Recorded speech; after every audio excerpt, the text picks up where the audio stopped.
અરવલ્લીના મોડાસામાંથી ઝડપાયેલા સંદિગ્ધોનો કેસ। સંદિગ્ધ સૈફુલ્લા કુરેશી જ્યાં નોકરી કરતો હતો ત્યાં એબીપી અસ્મિતાની ટીમ પહોંચી। સંદિગ્ધ સૈફુલ્લા કુરેશી 2.5 વર્ષથી ફર્નિચરની દુકાનમાં નોકરી કરતો હોવાનો ખુલાસો।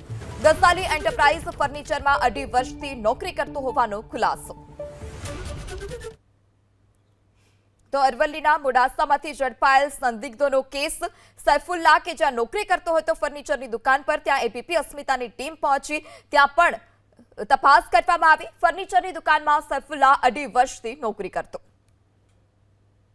ગઈકાલે ગુજરાત એટીએસ દ્વારા 4 જેટલા આતંકવાદીઓની જે અટકાયત કરવામાં આવી હતી ત્યારે તેમાંથી એક અરવલ્લી જિલ્લાના મોડાસા ખાતે રહેતો સૈફુલ્લા કુરેશી જે હાલ આપ દ્રશ્યમાં જોઈ શકો છો કે ગઝાલી એન્ટરપ્રાઇઝની અંદર છેલ્લા 2.5 વર્ષથી અહીં કામ કરી રહ્યો હતો। તેમના સાથી મિત્ર જોડે પણ ચર્ચા કરી। તેમણે કહ્યું કે છેલ્લા 2 મહિનાથી એ કામ કરતો હતો પણ મોબાઈલ જોતો હતો પણ ખ્યાલ નહોતો આવતો કે કઈ રીતના મોબાઈલમાં શું કરતો હતો।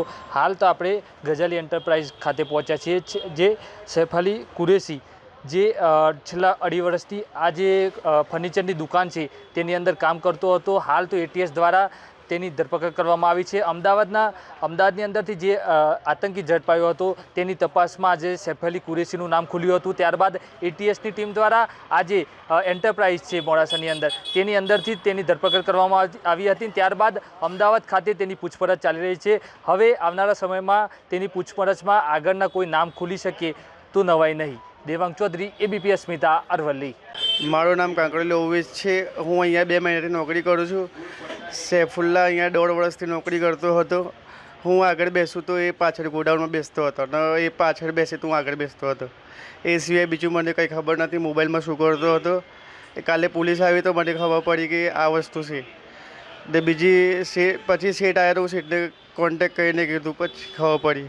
પોલીસે પૂછપરછ કોઈ નથી કરી મારા સાથે, એને પૂછપરછ કરી બસ, બીજું કોઈ મને કોઈ ચીજ બતાવ્યું નથી। એને મને ખાલી વોટ્સઅપ પર ખબર પડી। પછી એક વિડીયો જોઈને પછી ધ્યાન નહોતું આપ્યું આપણે અને ખબર નથી કે શું કરતો હતો મોબાઈલમાં।